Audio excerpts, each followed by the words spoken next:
Dieu est bon, il m'a fait du bien, ô mon âme.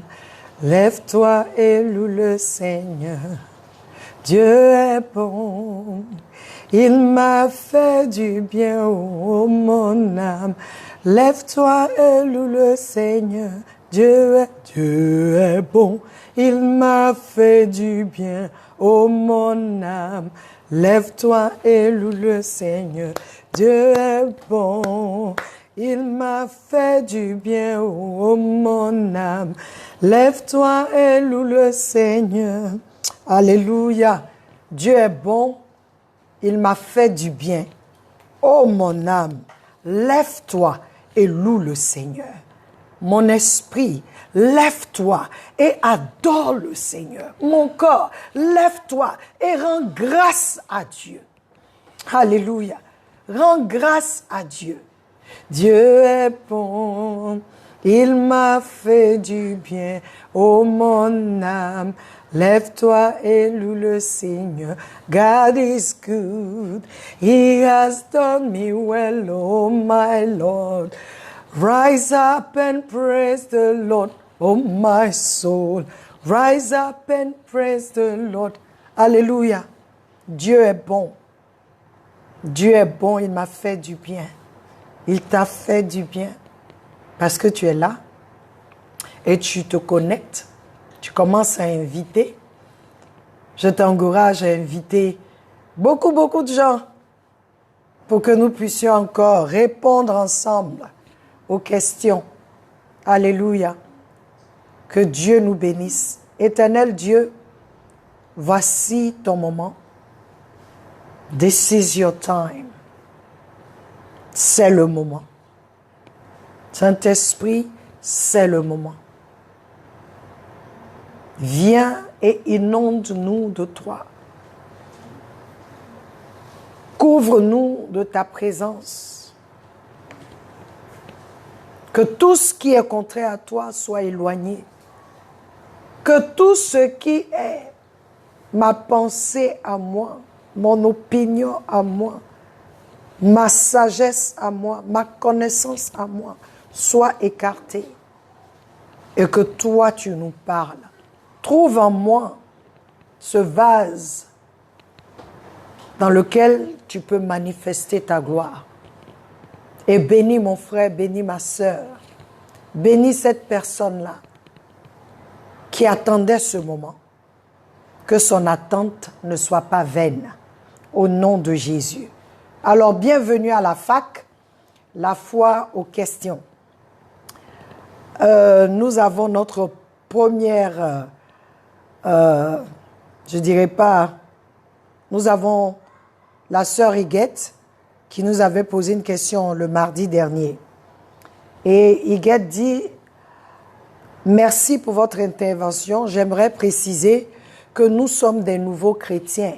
Et elle trouve un peu ennuyeux. Sois béni et bienvenue dans la famille céleste. Alléluia. Comment tu vas, Huguette? J'espère que tout va bien. Et je veux seulement te dire que c'est normal. Et surtout que cela arrive dans la période de son adolescence. Elle a 14 ans. Donc, c'est pas facile. Les parents viennent juste de changer et puis bon. Voilà. Donc, c'est pas facile.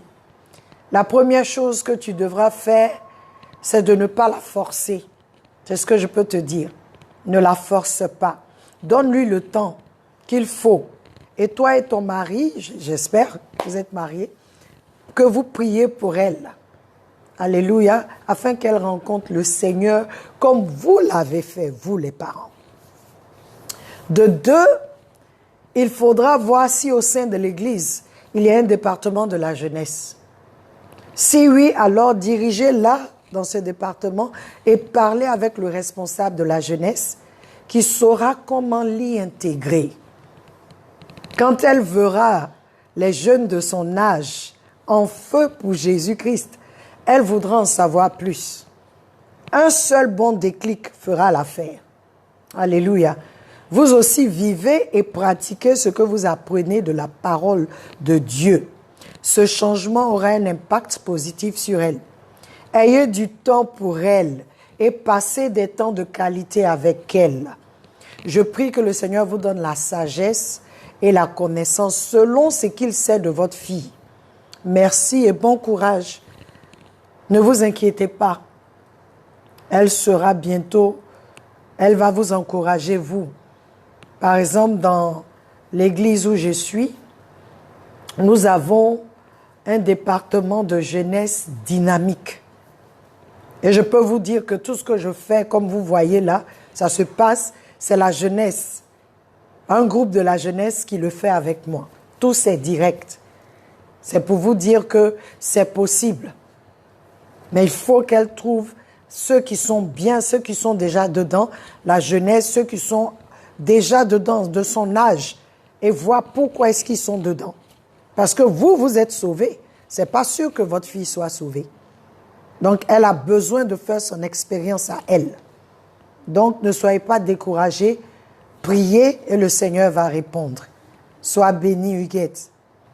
Alors, j'ai la deuxième question. Bonsoir, pasteur. J'ai été profondément blessée par une personne. Aujourd'hui, je n'ai plus de haine pour cette personne. Simplement, je ne lui parle plus.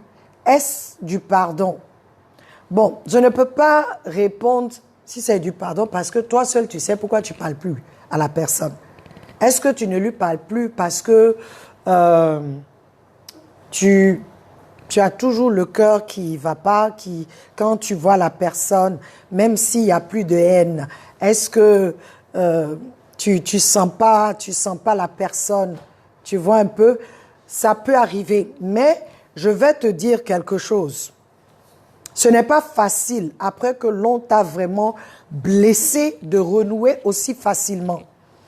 Et le pardon, ce n'est pas redevenir ami avec la personne, mais libérer la personne dans ton cœur. Le Seigneur Jésus à la croix a fait cette prière. Père, pardonne-leur car ils ne savent pas ce qu'ils font. C'est pour nous dire que ce n'est pas lui qui était la victime, mais plutôt ceux qui lui faisaient mal. Alors, prie à Dieu qui a libéré ton cœur de la haine, à y mettre l'amour pour cette personne et demande à Dieu de te guider désormais dans ta relation avec la personne. Parce que je ne peux pas te dire, parce que tu ne parles pas avec la personne ou tu parles avec la personne, que tu lui as pardonné. Ça là, c'est pas vérifié. Parce que souvent on dit, je t'ai pardonné, bonjour, bonsoir, mais on ne t'a pas pardonné. Donc, le fait de parler à la personne n'est pas une preuve que tu as pardonné à la personne. Maintenant, c'est à toi de voir, est-ce que je ne lui parle pas parce que je ne veux plus lui parler? Ou bien je lui parle, mais franchement, chaque fois que je lui parle, mon cœur maudit la personne. Si tu vois que ça commence à te fatiguer, je t'encourage à parler à la personne. Si pour toi, parler à la personne, c'est montrer que tu lui as pardonné, vas-y. Je peux te donner un cas pratique. Hein. Actuellement, j'ai un fils qui a déconné. Je lui ai dit qu'il me parlera seulement qu'en janvier. Mais est-ce que je ne lui ai pas pardonné? Si. Mais pour sa discipline et pour son manque de respect, je lui ai dit ce qu'il va faire. J'ai dit, tu m'adresses pas la parole jusqu'en janvier. Parce que là, maintenant, il va apprendre. Et je peux te donner des passages. Tu comprends, dans Luc 15, 11, 32, nous avons l'histoire du fils prodigue. Il a demandé à son père de lui donner sa part d'héritage. Oh, héritage là. On dit héritage quand le papa est mort ou en tout cas le parent n'est pas là. Mais lui, il voulait son héritage. Quelle douleur pour le père. Mais le père ne l'a pas attrapé. Hein. Il lui a donné, il a laissé partir. Parce que le père voulait qu'il fasse son expérience. Après l'expérience, lui-même il est revenu. Personne n'a parlé. Jamais plus, il va dire, il s'en va. Donc il y a certaines choses, comme on parle de l'esprit, de l'âme, du corps, je veux t'encourager. Ne saute pas pour aller poser un acte que Dieu t'a pas dit de faire. Mais si tu penses qu'il est temps, tu es prêt, tu peux parler à la personne, vas-y. Mais je ne peux pas te dire que tu ne parles pas. Le fait que tu parles ou que tu ne parles pas à la personne signifie que tu as pardonné à la personne. Je ne peux pas, tu es la seule personne. Pour d'autres, le fait de parler à la personne, c'est montrer que je lui ai pardonné. Ce n'est pas vérifié. Donc, je t'encourage, parce que si tu ressens cette chose-là, peut-être qu'il est temps que tu parles à la personne. Tu ne lui parlais pas parce que tu avais trop mal et tu avais de la haine pour la personne. Maintenant, tu ne ressens plus cette haine. Donc, tu peux enterrer l'âge de guerre. Tu peux partir parler à la personne. Lui dire, tu m'as vraiment fait mal. Mais c'est passé. Maintenant, je me sens un peu plus libre. Je peux te parler. Mais faisons attention. J'ai dit toujours aux gens, Dieu et puis Satan ne sont pas amis. Donc, faisons attention de suivre nos émotions. Va avec ce problème devant le Seigneur et demande-lui, tu m'as guéri, maintenant est-ce que je peux parler à la personne? Il faut demander au Seigneur. Il te dira. Mais déjà, je trouve que c'est un grand pas que tu n'aies plus de haine. Parce que le manque de pardon t'attache toi. Avant même d'attacher l'autre personne, le manque de pardon va t'attacher toi-même. Le manque de pardon, le pasteur Henri Dibi a prêché sur ça un jour, où il a dit que, la Bible dit que c'est, le Seigneur Jésus parle de ça, il dit que le scandale arrivera. Mais malheur à la personne par qui le scandale arrivera. Et ce mot scandale en grec, c'est scandalon. Et ce mot scandale veut dire l'appât, c'est-à-dire le piège qui est fait. Quand on fait un piège pour attraper les souris et tout ça, il y a un appât qu'on met. Et l'appât qu'on met là, pour attraper la cible, c'est ça qui est appelé scandalon. Donc en fait, l'ennemi met un appât. Et quand toi, tu mords à l'appât, c'est fini. Jésus était sur la croix. Je ne sais pas, tu n'as pas mis ton nom anonyme. Jésus était sur la croix. Et puis Jésus dit, Père, pardonne-leur car ils ne savent pas ce qu'ils font. Est-ce qu'ils ne savaient pas ce qu'ils faisaient? Ils savaient. Mais Jésus, par cette prière, par cette intercession pour ceux qui lui faisaient mal, Jésus est en train de nous dire que ce n'est pas lui la victime. Que la victime, c'est ceux qui sont en train de le crucifier. Donc, il y a une perception que nous devons avoir. Il faut que nous allions au-delà du domaine de l'âme, parce que c'est là où tu as été blessé profondément. Quand tu vas dans le domaine de l'esprit, tu comprendras pourquoi est-ce que l'autre personne t'a fait mal. Tu peux ne pas comprendre, mais le Seigneur te dira que c'est l'autre personne qui est plutôt la victime. Parce que celui qui fait mal va récolter. Il y a une conséquence à tout. Alors je veux t'encourager. Va prier. Est-ce le moment pour parler à la personne? Parce que quand il y avait la haine, ça ne te disait rien. Maintenant que la haine est partie, tu te dis, est-ce que j'ai vraiment pardonné? Si pour toi, pardonner, c'est parler à la personne, va parler à la personne. Que le Seigneur guérisse ton cœur et qu'il te donne la sagesse de marcher avec cette personne. Amen. Troisième question. Bonsoir maman. Très beau message. Ma question, comment reconnaître la voix de Dieu pour faire sa volonté, car il y a beaucoup de voix qui chuchotent. Eliane, il y a tellement de voix qui chuchotent. Il y a beaucoup de voix. Toi-même, ta voix, tu chuchotes. L'ennemi chuchote.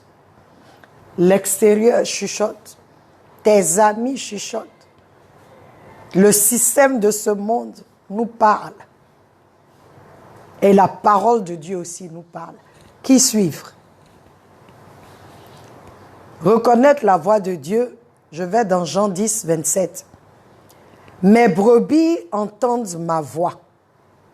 Je les connais et elles me suivent.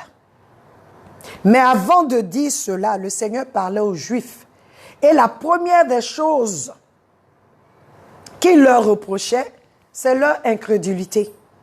Si tu vas un peu plus avant, les versets avant le 27, les Juifs sont venus et les Juifs disent au Seigneur, « Ah, arrête de nous fatiguer. Dis-nous maintenant, est-ce que c'est toi le Messie ?»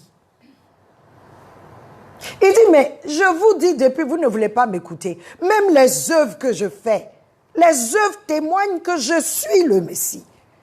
Je suis le Fils de Dieu. Mais vous ne voulez pas écouter. C'est à partir de là qu'il dit, vous ne m'entendez pas. Vous ne m'entendez pas, vous ne m'écoutez pas, parce que on n'a pas le même Père. Donc, le Seigneur Jésus est en train de nous dire ici que la première des choses, ou le premier moyen pour entendre la voix de Dieu, c'est de croire en Dieu. Oui, c'est de croire en lui.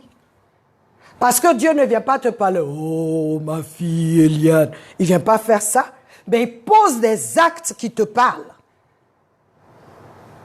Il dit d'abord, croyez.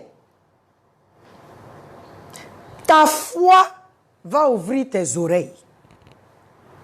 Ta foi en lui va ouvrir tes oreilles. Deuxième chose, c'est de méditer sa parole. Et méditer la parole de Dieu va te donner le discernement. Quand tu entendras d'autres voix qui sont différentes de la parole de Dieu, tu sauras que ce n'est pas Dieu qui parle. Et la parole, je te dis, c'est le meilleur, c'est le moyen le plus sûr d'entendre Dieu. Quand tu lis la Bible, Dieu te parle. Quand tu la médites, Dieu te parle. Quand on prêche à l'église, Dieu te parle. Est-ce que tu l'entends? Est-ce que tu discutes? Est-ce que tu raisonnes? Oui, mais il a dit ça, mais. Là, tu n'es pas en train, tu es en train d'entendre d'autres voix. Or, la Bible dit quoi? Que la foi vient par ce que l'on entend, et ce que l'on entend de la parole de Dieu. C'est la voix de Dieu, la parole de Dieu. Jésus dit, vous ne m'entendez pas parce que vous ne croyez pas en moi. Donc ta foi, ce déclic-là déjà, c'est le premier truc pour entendre la voix de Dieu. Ensuite, la parole, tu entendras la voix de Dieu. Alléluia. J'espère que tu as compris, Eliane. Si tu veux entendre la voix de Dieu, sois familière ou je dirais investis-toi dans la parole et crois en lui. Crois en lui. Et la troisième des choses, c'est l'obéissance à sa parole et aux instructions du Saint-Esprit. L'obéissance. Quand il dit, tu fais. Dieu dit, ne fais pas ça, ne fais pas ceci. Quand Dieu dit, tu dois faire. Quand tu fais, c'est que tu as entendu sa voix. Et on saura que tu entends sa voix et que tu écoutes sa voix. L'obéissance à la parole et aux instructions du Saint-Esprit. Amen. Quatrième question. Bonsoir, pasteur. J'ai des difficultés à résister aux désirs de ce monde. Aidez-moi, s'il vous plaît. Brice. Bonsoir, Brice. Je voudrais te dire d'avance que tant que tu es ici sur cette terre-là, tu seras confronté à ces choses-là. Nous tous, on est tentés. Nous tous. Mais j'aime bien Jacques. Jacques dit, on n'est pas tenté par Dieu. On est tenté par les choses qu'on aime. C'est ce qu'il dit. Mais je veux que tu saches, c'est pourquoi Jésus-Christ est venu payer ta dette et la mienne, pour nous libérer de l'empire du péché, pour te donner la force et la domination sur ces choses.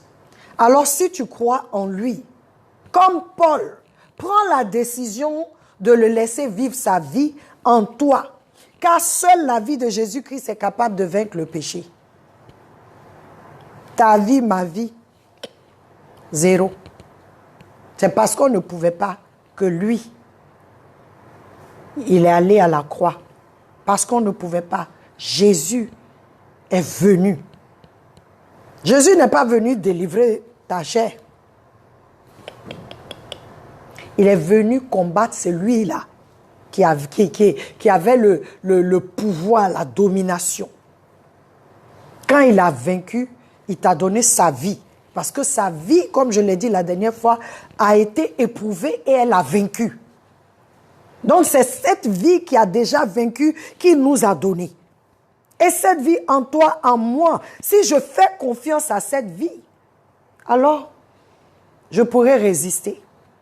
Tu sais, le Seigneur dit, résiste au diable.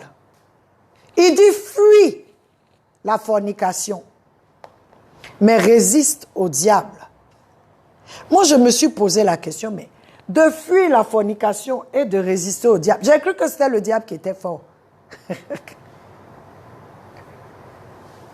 Le Seigneur dit oui, mais fornication, là, c'est ta chair.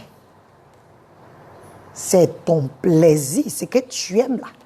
C'est détente. Et ça là, il n'y a pas de médicament. Il n'y a pas de médicament pour ça. Tu fuis comme Joseph a fui. Il a laissé ses habits dans la main de la femme de Potiphar. Tu fuis.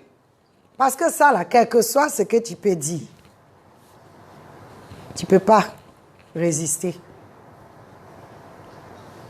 Si tu sais que tu aimes tel, tu sens des choses pour quelqu'un, et t'invite ou elle t'invite, hein, Brice, tu invites la fille chez toi. Toi-même, tu sais que ça ne peut pas bien se terminer. Jésus va descendre. Il ne peut pas descendre. Il veut qu'on soit un peu sage. Il faut que tu prennes la décision. C'est un processus.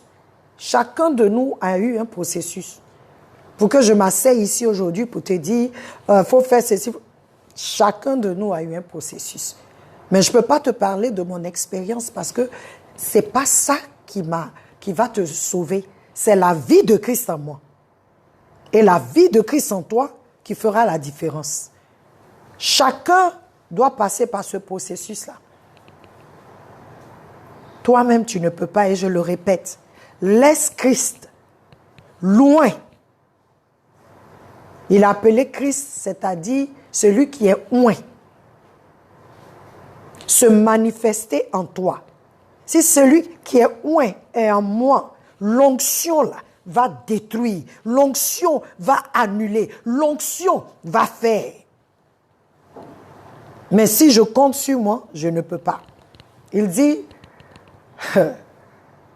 Christ, dans Hébreux 2, 14, 18, Christ, il dit, il a vaincu, il est venu, il a pris sur lui, il a pris part à notre nature, c'est-à-dire la nature humaine. Il est devenu chair, afin de combattre celui qui avait le pouvoir de la mort, c'est-à-dire le diable.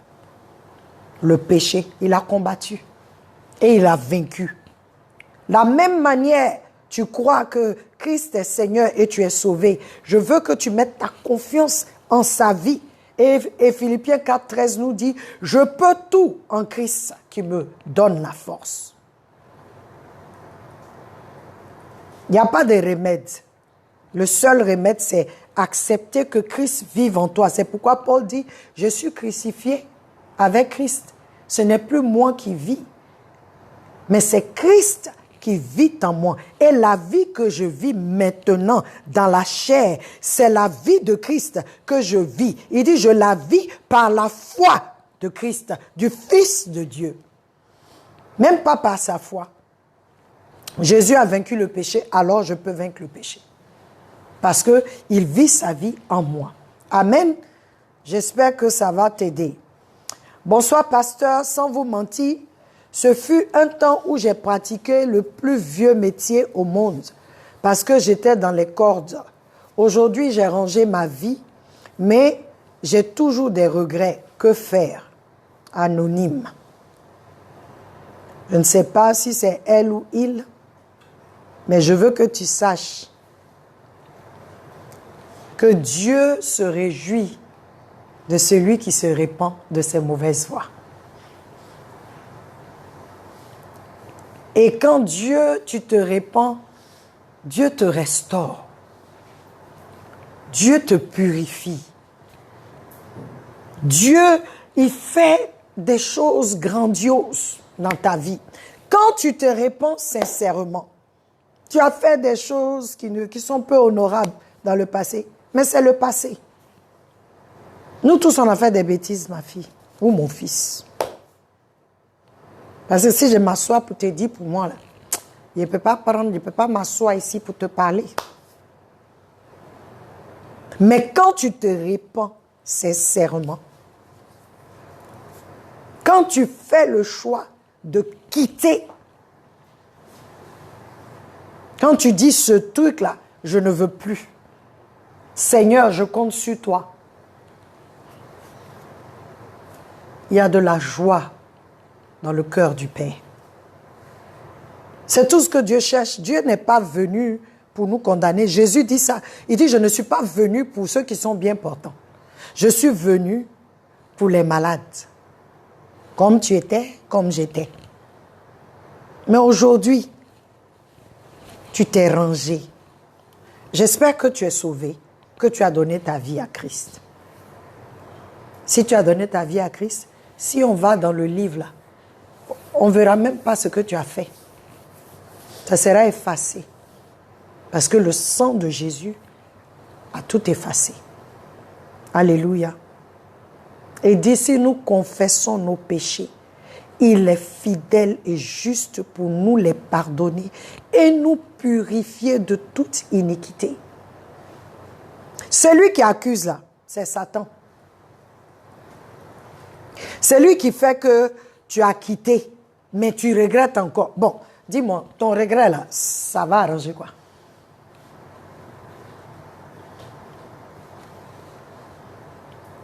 Si aujourd'hui ton regret peut arranger quelque chose, d'accord, tu peux continuer de regretter. Mais celui qui fait que tu as toujours, parce que tu dis du regret, le regret, ça amène la culpabilité. Il y a un seul qui nous condamne tous les jours. Il y a un seul qui vient te dire, oh, toi, on t'a vu ici, là. Tu faisais ceci. C'est Satan, c'est pas Dieu. Au contraire, Dieu te montre aujourd'hui qui tu es devenu. Dieu te montre que en toi, il te dit qui tu es. Si tu es dans le Seigneur, il te dit tu es saint. Tu es ma fille, tu es mon fils. Bien-aimé, je t'aime. Oui. Tu sais, quand j'ai lu ta question, ça m'a fait penser à cette dame qui est venue au pied de Jésus pleurer. Quand elle est venue, la Bible dit, dans la maison du pharisien, docteur de la loi, Simon, elle est rentrée. Tu sais, elle n'a pas regardé quelqu'un. Elle est rentrée, elle savait que Jésus était là. Elle allait au pied du Seigneur, elle a pleuré sur ses pieds, elle a pris ses cheveux, elle a nettoyé les pieds du Seigneur avec ses larmes qu'elle a mis sur ses pieds là. Et puis ensuite, elle a oint ses pieds.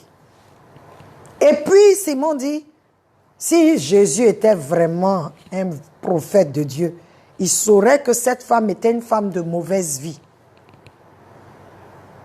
Et Jésus lui a dit, quand je suis arrivé dans ta maison, normalement chez vous les Juifs, là, quand on vient à la porte, là, on lave nos pieds. Personne n'a lavé mon pied. Mais celle-là, elle a lavé mes pieds avec ses larmes. Elle a essuyé avec ses cheveux sa gloire. Et elle a oint mon pied. Il dit, c'est pourquoi elle est pardonnée. Ne regarde à personne. C'est Jésus seul qui est mort pour toi. C'est Jésus qui a payé le prix pour toi. Tous tes accusateurs, là, ils n'ont rien fait. Tout ce qu'ils savent faire, c'est accuser. Tous ceux qui te voient pour dire, aïe, c'est pas celle qui jetait foulard sur la route là. Eux, ils étaient où et puis t'ont vu jeter foulard? Parce qu'on jette foulard la nuit. Comment eux, ils t'ont vu, venaient d'où? Ne t'occupe pas. Sors de ce regret parce que le Seigneur t'a pardonné. Si tu es en Christ, il t'a pardonné. Si tu n'es pas encore en Christ, donne ta vie à Jésus parce qu'il va te purifier, il va te restaurer, il va te donner une jeunesse. Il va te donner un mari ou une femme qui va t'aimer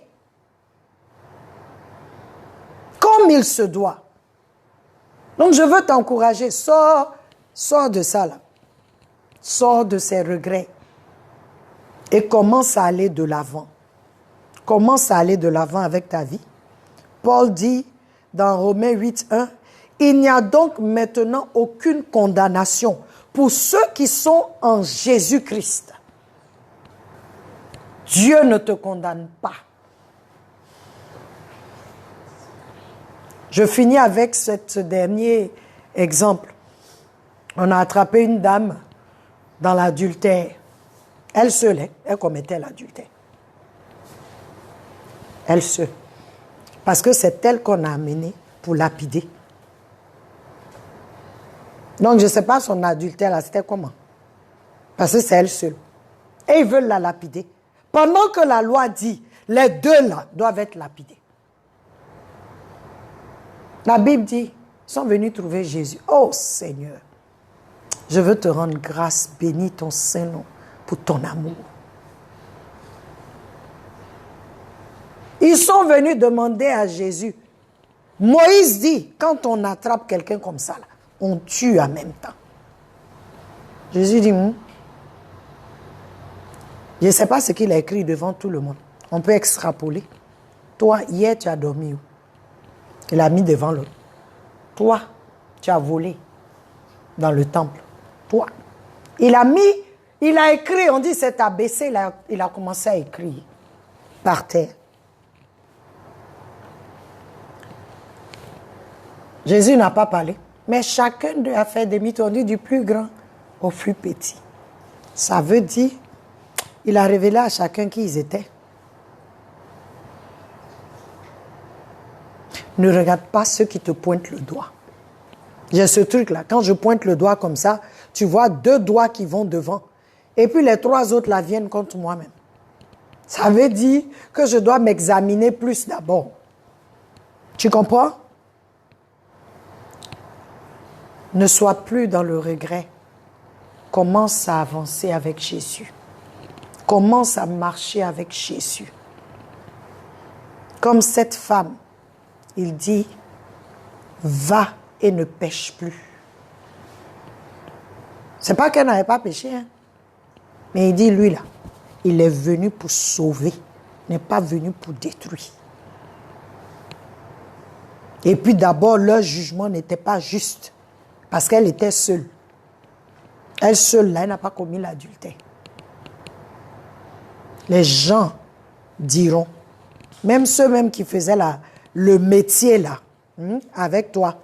D'autres vont parler de toi quand tu vas commencer à briller. D'autres vont commencer à dire des choses sur toi. D'autres même peuvent aller dire, là où tu es, ils peuvent aller leur dire, voilà, voici. Mais je veux que tu saches que tu ne dois pas écouter quelqu'un.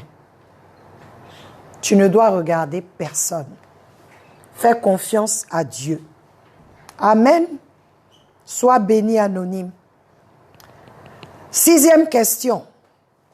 Si Dieu, ça c'est Abou Razak, si Dieu a créé le monde, et en particulier l'homme, puisqu'il est Dieu, il savait que l'homme commettrait ce péché irrémédiable.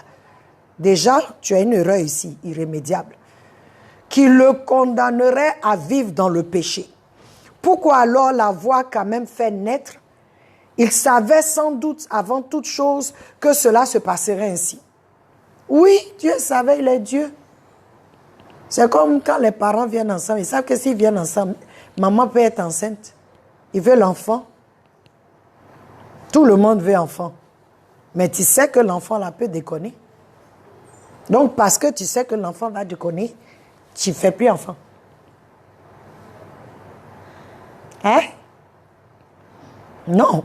Et je veux que tu saches, Abou, quand Dieu a fait, la Bible nous dit dans le livre d'Apocalypse 13, 8, que Dieu, l'agneau là, a été immolé avant la fondation de la terre, la fondation du monde. C'est comme il est omniscient, omnipotent, omniprésent, il est omni. Il a su, il savait, il a immolé l'agneau déjà.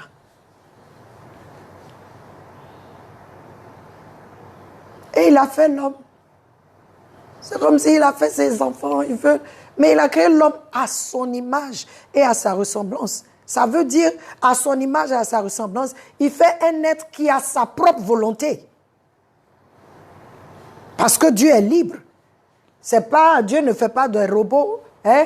Fais ça, fais. Non. Il a fait l'homme comme lui, à sa ressemblance, à son image, afin que l'homme, il puisse communier avec l'homme.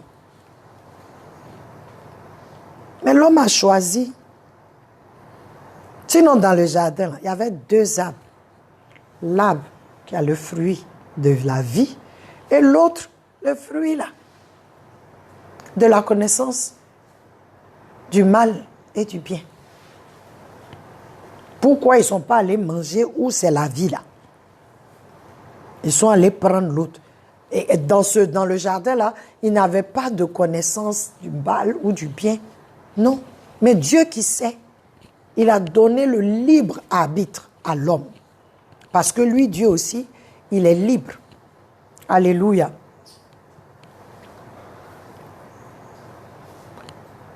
Il a créé l'homme afin que l'homme lui donne la gloire. C'est ça. Pour être avec l'homme, pour que l'homme domine sur la terre ici. Tu vois un peu, Dieu a aimé l'homme. Dieu n'est pas mauvais. Dieu n'est pas méchant. Dieu n'est pas quelqu'un qui fait... Attends, tu crées quelqu'un pour pouvoir le détruire? Non. C'est pourquoi il a pourvu. Au cas où l'homme désobéirait, il a pourvu. Maintenant, quand tu dis que nous sommes un péché irrémédiable, nous ne sommes pas condamnés à vivre dans le péché. Car Christ nous a délivrés de la condamnation du péché. Maintenant, nous sommes affranchis du péché. Romains 6, 22. On a été affranchis. Dieu a donné le moyen pour que l'homme vienne, pour que l'homme soit restauré. Celui qui croit en ça est réconcilié à Dieu. Celui qui ne croit pas n'est pas réconcilié à Dieu. Et tu dis, ensuite, pour faire porter à toute une humanité entière le poids d'une faute, tu es fâché avec Dieu. Dis-moi, tes parents, tu as toujours été correct avec tes parents? Est-ce que tu as toujours été correct? Est-ce que tu as fait des bêtises? Et puis tes parents ont cherché la solution à résoudre. Dieu n'est pas mauvais, il est amour. Ça, je veux que tu le saches. Il est amour. Donc, les choix que nous faisons ne sont pas du fait de Dieu. Tu es libre, je suis libre. C'est parce que tu es libre que tu poses ce genre de questions. C'est parce que tu es libre que tu peux dire, mais Dieu, pourquoi tu as fait ça? Et Dieu apprécie ça. Mais ta liberté doit le glorifier. Les hommes naissent pécheurs, descendants de Adam.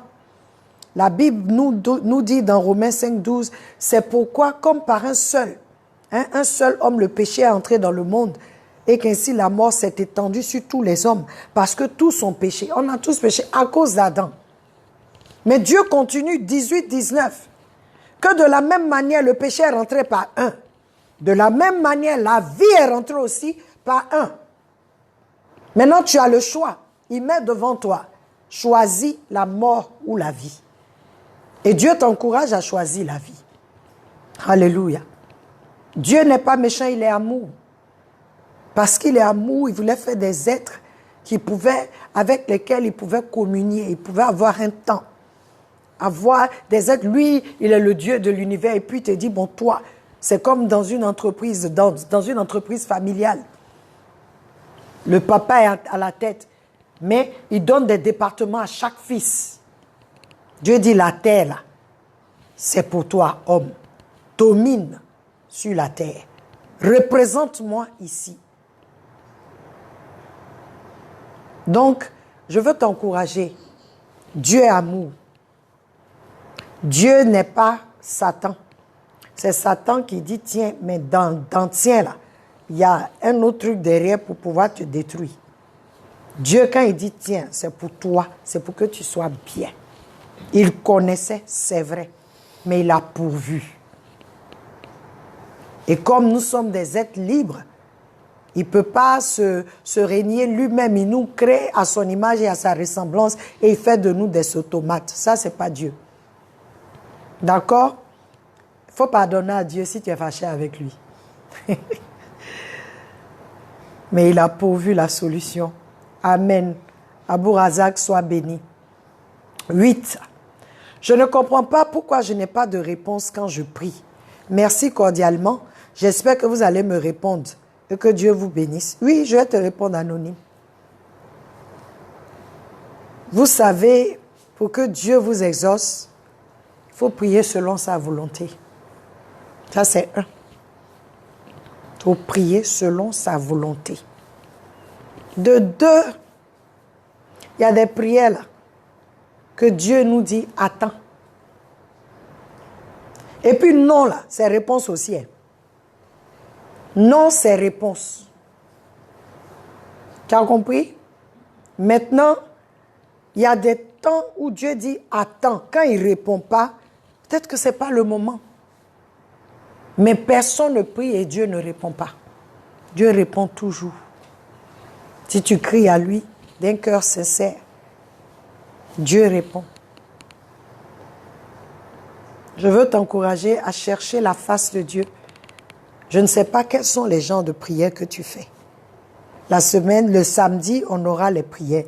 Donc, envoie-moi un peu le genre de prière que toi tu fais pour que je vois. Sinon, Dieu répond toujours. Son silence est une réponse. Sois patient. Son refus est une réponse. Ce n'est pas bon pour toi. Je n'ai pas planifié ça pour toi. Quand il te donne, c'est dans son plan. C'est qu'il veut. Mais il répond toujours. Ne pense pas que Dieu ne répond pas. Maintenant, je ne sais pas quel genre de prière tu élèves. Alors, envoie-moi tes requêtes de prière pour ce samedi. Tu n'as pas mis ton nom, donc je ne peux pas savoir. Écris-moi à moins que Dieu ne répond pas à ma prière. Là, je saurai que c'est toi. Amen. Sois béni. Bonjour Arnaud. Ma question est la suivante. Qu'est-ce que l'homme fait sur la terre? Quel rôle a-t-il sur la planète? Olivia Rouen. Alors, je vais te lire seulement la parole, Genèse. Je vais te dire c'est quoi? C'est que l'homme fait sur la terre. C'est Genèse chapitre 1, versets 26 à 28. On dit ici, « Puis Dieu dit, faisons l'homme à notre image, à notre ressemblance, qu'il domine sur les poissons de la mer, sur les oiseaux du ciel, sur le bétail, sur la terre et sur tous les reptiles, sur toute la terre, sur tous les reptiles qui rampent sur la terre. Dieu créa l'homme à son image, il le créa à l'image de Dieu, il créa l'homme et la femme. Dieu les bénit et leur dit, « Reproduisez-vous, devenez nombreux, remplissez la terre et soumettez-la.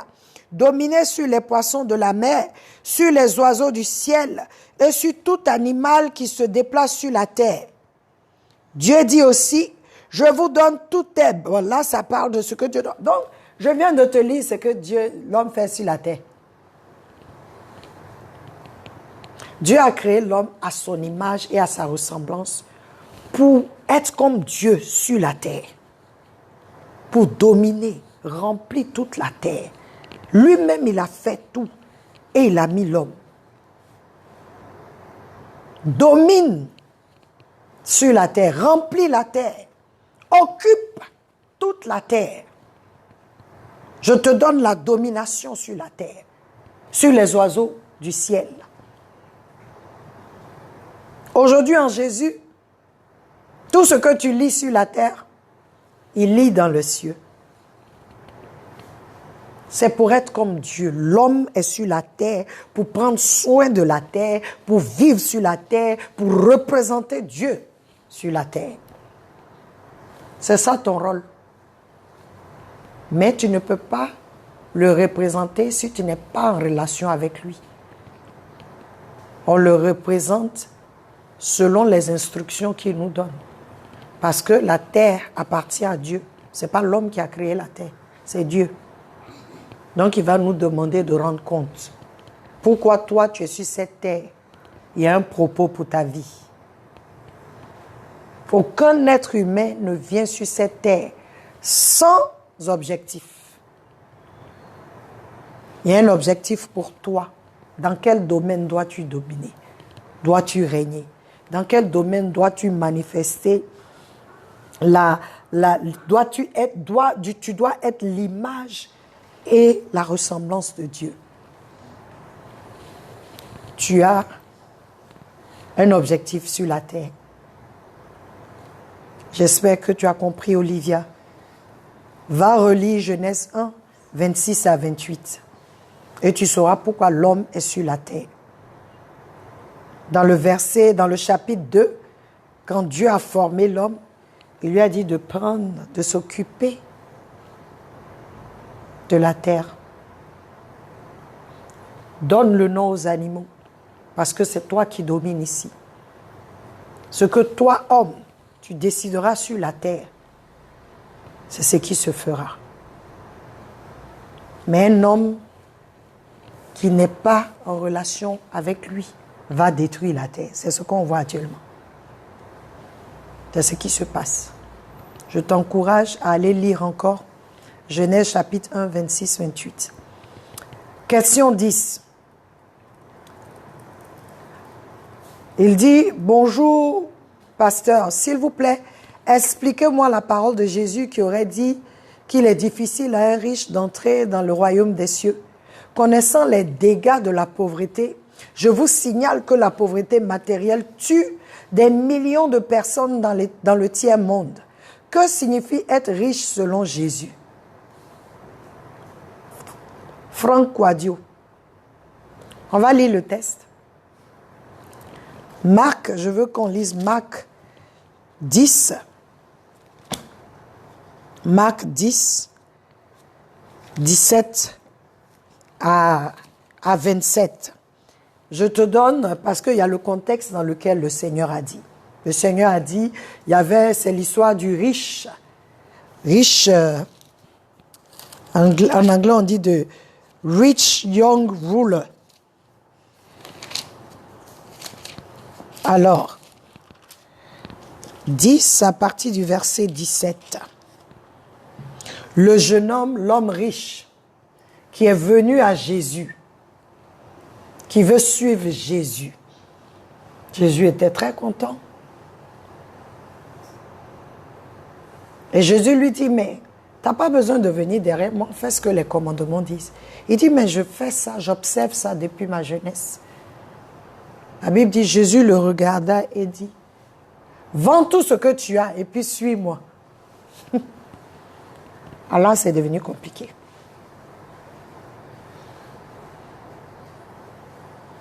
Donc ce n'est pas que le Seigneur a quelque chose contre les riches. Non, pas du tout. Mais c'est difficile pour le riche qui met sa confiance dans sa richesse.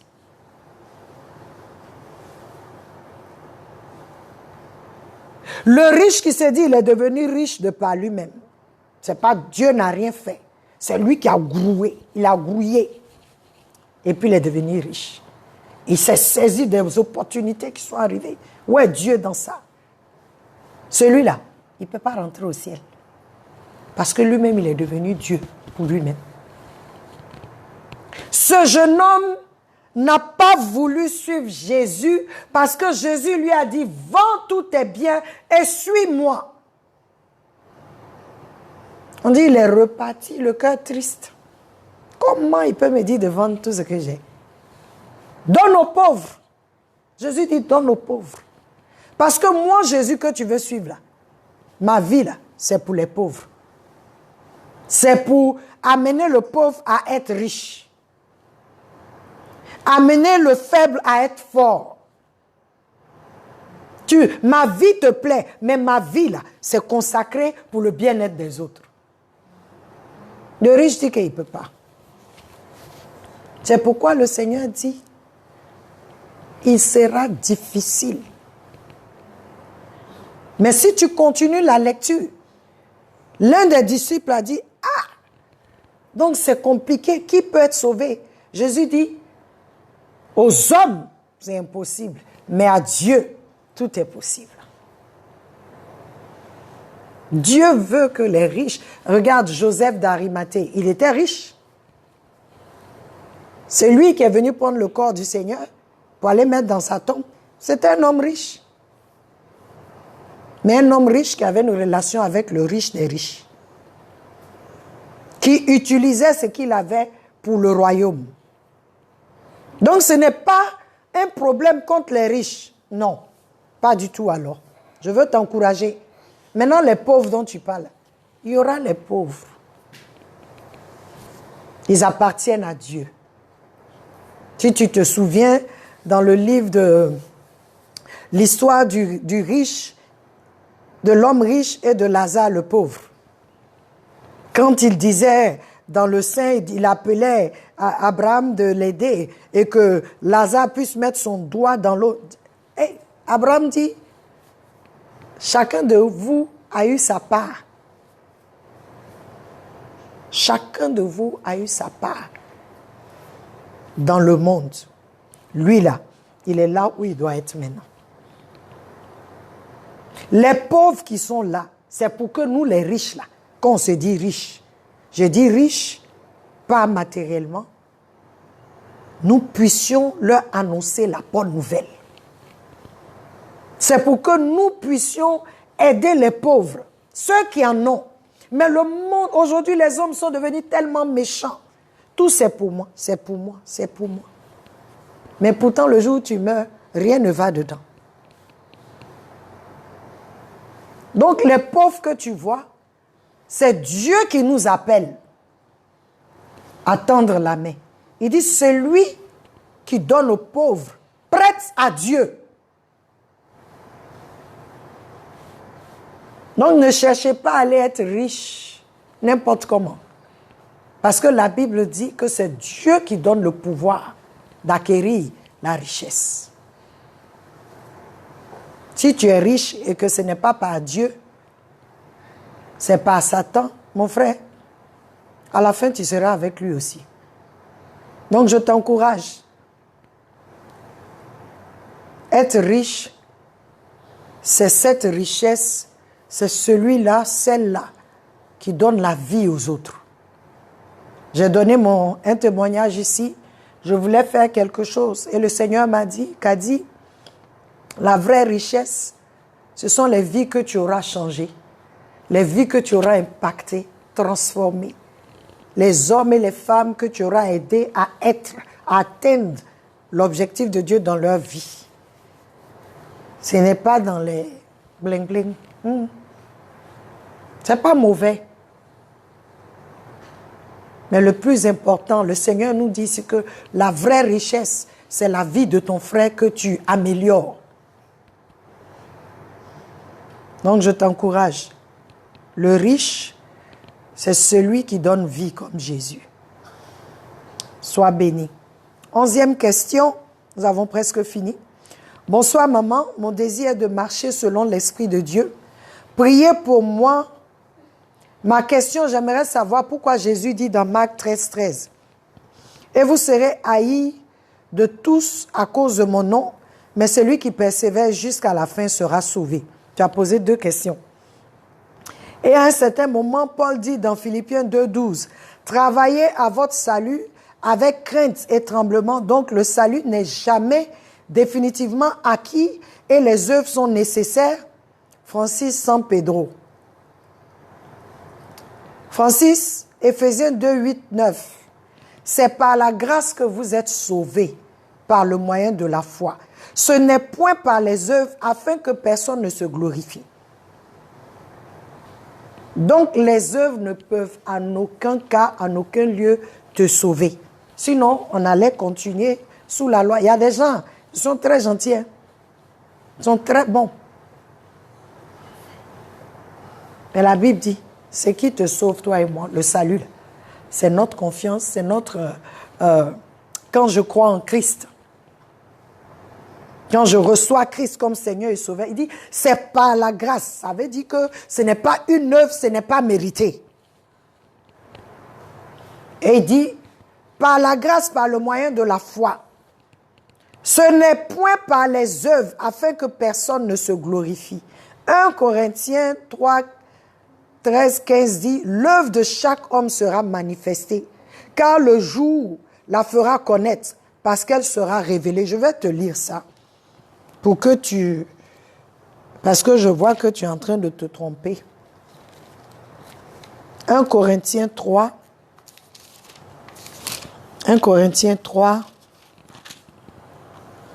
13 à 15.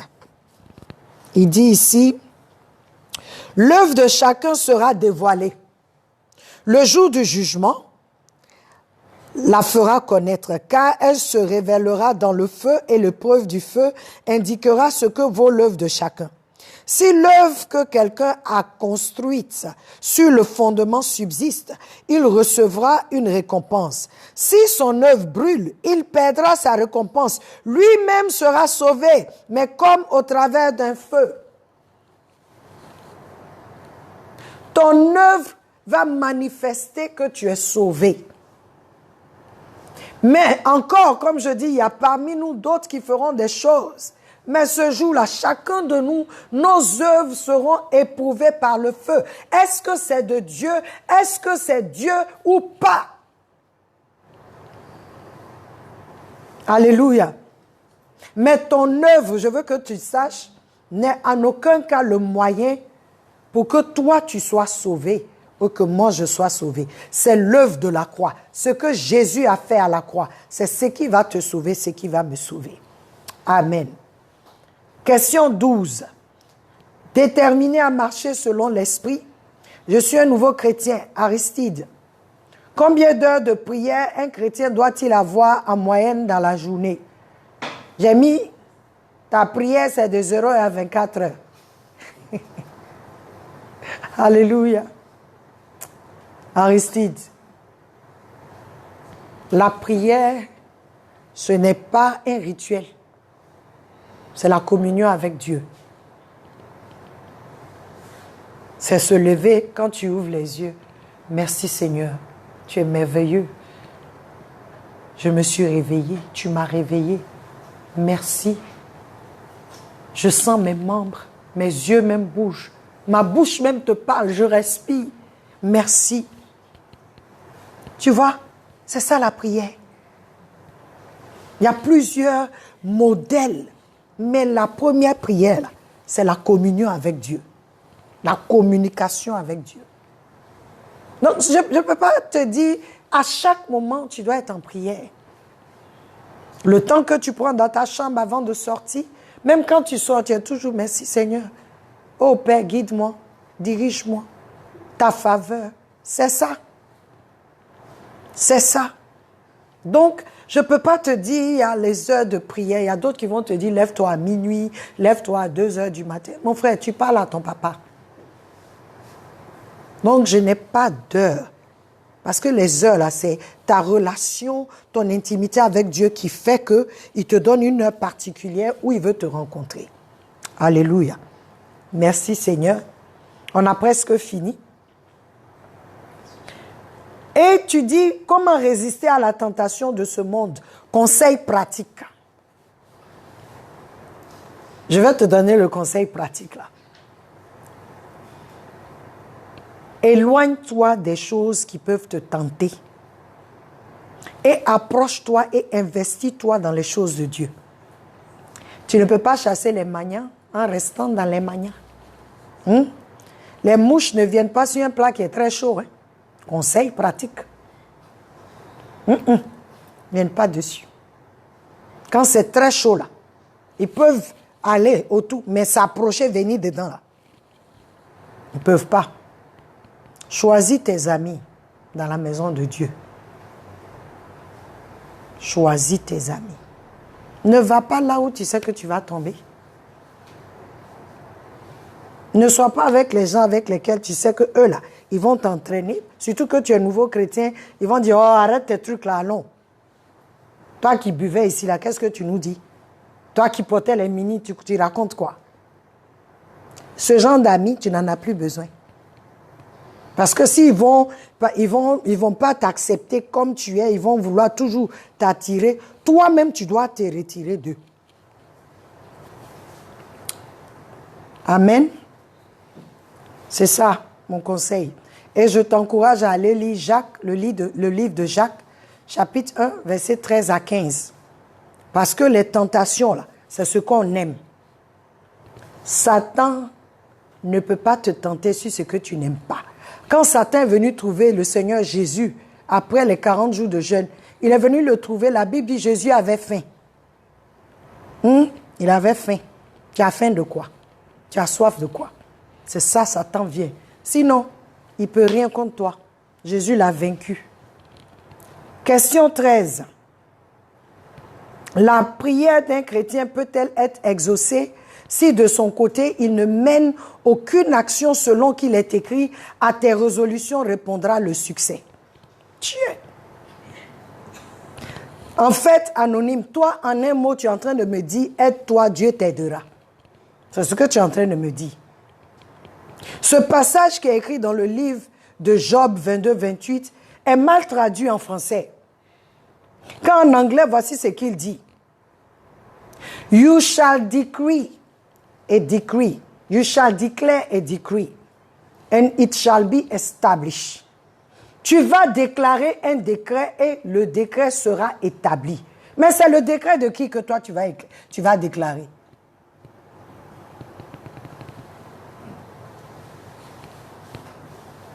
Ce ne sont pas tes décrets. Je te donne un exemple.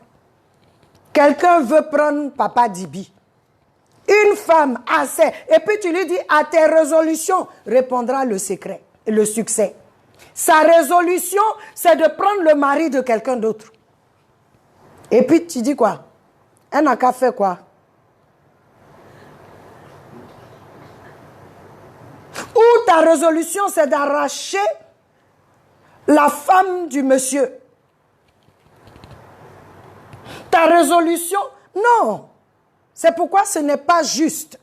Parce qu'il dit, tu vas déclarer un décret. Mais le décret que je déclare, qui sera établi par Dieu, c'est le décret de Dieu, c'est-à-dire la parole de Dieu. La parole de Dieu est le décret de Dieu. Quand je vais déclarer, c'est pourquoi il dit, tu imposeras les mains aux malades, ils seront guéris. Ça, c'est le décret de Dieu. Quand je viens, je dis, tu es guéri au nom de Jésus. Car la parole dit, j'ai décrété, j'ai déclaré le décret de Dieu. Ce n'est pas à tes résolutions que le succès répondra. Ça va répondre si tu utilises des moyens peu communs. Parce que tes résolutions peuvent être mauvaises. Donc c'est, tu déclareras un décret. Et ce décret sera établi. C'est le décret, c'est la parole de Dieu. Tant que ce que tu déclares, le décret que tu déclares est contraire à la parole de Dieu, tu n'auras pas de succès. C'est pourquoi aujourd'hui, le chrétien est celui qui peut se lever dans une nation, dans une maison, dans un village et décréter la parole, déclarer la parole de Dieu. Je viens déclarer le décret qui dit, tout genou fléchit, dans les cieux, sur la terre, sous la terre, et toute langue confesse que Jésus-Christ est Seigneur. Je décrète cela sur la Côte d'Ivoire. Mais c'est ce que la parole dit. Donc je viens déclarer le décret. Et ce décret sera établi. Dieu va l'établir. Si tu pries vraiment, tu laisses Dieu te guider. C'est vrai, je prie pour le boulot. J'ai prié au Seigneur, voici mon CV, qu'est-ce que je dois faire? J'ai prié, Seigneur, voilà les compagnies, voilà. Et le Seigneur, tu sais, là où le problème vient, c'est que comme j'ai fini de prier, je dépose partout. C'est pas mauvais. Mais pourquoi je vais faire biné? Et pourquoi je vais faire ça? Non, je ne peux pas frapper à toutes les portes. Je demande au Seigneur, où est-ce que je dois déposer? Il y a telle ferme, j'ai dit ça en anglais, il y a telle compagnie de droit, si je suis en droit, ou bien si j'ai fait l'économie, il y a telle structure dans ici, Seigneur, je vois que c'est ça, ça me vient à cœur, je viens devant Dieu. Je prie. Et le Seigneur peut me donner le OK. Va déposer là-bas. Non, ne va pas là-bas. Va dans la petite compagnie qu'on ne connaît pas là. Va déposer là-bas. J'ai préparé quelqu'un pour te faire faveur. C'est Dieu. Donc, parce que quand toi tu me dis à mes résolutions répondra le succès, j'ai prié, j'ai mon CV, je vais partout, je dépose. Où ça marche? Hein? C'est pas comme ça le chrétien marche. Le chrétien est quelqu'un que Dieu dirige, que l'Esprit de Dieu dirige. Il peut te dire, dépose dans les deux compagnies, parce que j'ai les deux. Dieu peut te dire ça. Déclare le décret de Dieu et il va l'établir. Nous, j'ai l'impression qu'on pense qu'on doit toujours faire quelque chose pour que Dieu agisse. Non. Prie, demande-lui. Alors, ma dernière question. Comment se repentir et qu'est-ce que la vraie repentance? Pour renoncer au désir de la chair. Célestine, je pense que j'ai déjà répondu un peu à ça. Hein, la vraie repentance, Célestine, c'est comme quelqu'un qui s'en va sur la route et puis il fait demi-tour. Tu vois que le chemin là est mauvais, tu fais demi-tour et tu ne reprends plus le chemin. C'est ça la vraie repentance. Tu es sorti de là, tu ne fais plus. Et tu commences, parce qu'il y a repentance quand tu commences à pratiquer maintenant ce que Dieu te dit. J'étais pécheur, ou bien je vis dans le concubinage. La parole de Dieu n'est pas pour. J'ai dit au monsieur ou à madame, je viens d'accepter le Seigneur Jésus. Je suis convaincu que cette vie que nous avons n'honore pas Dieu. Je veux qu'on arrête. Si on doit se marier, mon frère, allons-y, fais en même temps. Ou bien ma soeur, allons-y, fais en même temps. Mais si c'est dans 10 ans, je sors d'ici parce que cela n'honore pas Dieu. C'est là la vraie repentance. Et puis je sors. Je quitte. Et je commence à vivre pour lui. C'est ça la vraie repentance. Les désirs, comme j'ai dit, renoncer au désir de la chair, c'est de prendre une décision. Que ton âme dise, je veux suivre les directives de l'esprit. Je refuse de marcher comme ça. Je comprends que c'est l'esprit qui est communié avec Dieu. Seigneur, je ne fais plus rien sans que tu ne me donnes ton OK. Que ce qui est de la chair, parce que la chair, elle va toujours nous parler. Ça parle d'elle. Mais tu dois lui dire, je te comprends, mais ici, là, c'est Jésus qui règne, tu n'as pas d'autorité. C'est ce que tu dois lui dire. Toi-même, parle-toi. Regarde-toi dans le miroir. Et puis, regarde-toi et puis dis, moi, je suis la prunelle des yeux de l'Éternel. Je suis la princesse, je suis le prince de Dieu. C'est fini. Abat le péché. Jésus, que ta vie en moi se lève. Aujourd'hui, Seigneur, de moi-même, je n'ai pas la force. Mais j'ai compris que ta vie en moi, elle a vécu, elle a vaincu, elle a été éprouvée, elle a vaincu. Alors, que ta vie m'inonde et que ta vie prenne le contrôle. Chaque fois que je serai tenté, que ta vie s'élève en moi. Que la chair diminue. Donne-moi la sagesse de marcher. Nous tous, on fait cette prière. Il ne faut pas abandonner. Personne n'est arrivé. Parce qu'il y a des degrés de tentation.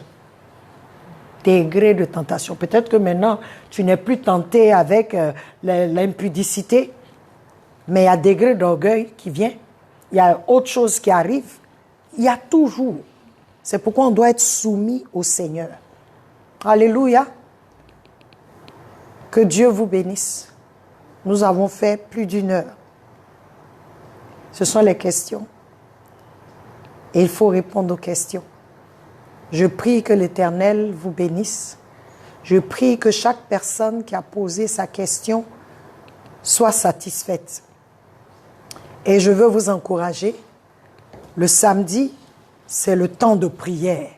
Envoyez vos requêtes. Nous allons prier. Le groupe d'une autre dimension avec Christ sera avec moi encore en train de prier pour toi. Envoie-nous tes requêtes.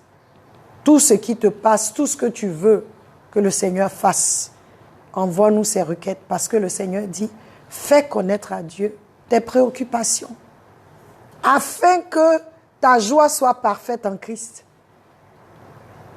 Une autre dimension, je vous ai dit, c'est dans tous les domaines de nos vies. Mais le plus important, le plus honorable, c'est le domaine spirituel. Parce que de là, tu auras un bon succès. Alléluia. Je vais prier. Éternel Dieu, béni soit ton nom pour le temps que tu nous as donné, pour les questions qui ont été posées. Chacun a posé la question de son cœur. Je prie que, Seigneur, tu souffles ce vent de satisfaction maintenant dans le cœur qui ont posé leurs questions. Et que, Seigneur, les réponses soient satisfaisantes.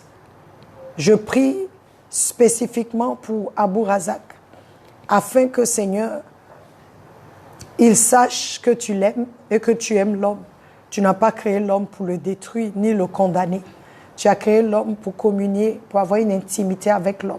C'est pourquoi il est écrit dans Jean 3,16, Dieu a tant aimé le monde qu'il a donné son Fils unique, afin que quiconque croit en lui ne périsse point, mais ait la vie éternelle. Abou Razak, que l'Éternel te visite, même aujourd'hui, qu'il te visite d'une manière particulière et que son amour se révèle à toi, afin que tu saches que Dieu aime les hommes parce que nous venons de lui. Merci pour ce temps, Seigneur, de la fac. L'honneur et la gloire te soient rendus pour tous ceux qui ont suivi et tous ceux qui suivront. Je prie que chacun se retrouve dans ces questions-là et que la gloire te revienne, que les maisons soient inondées de ta présence, que ton intervention divine entre dans chaque maison, chaque vie. Seigneur, qui écoute, qui regarde, qui suit une autre dimension. Au nom de Jésus. Amen. Soyez bénis.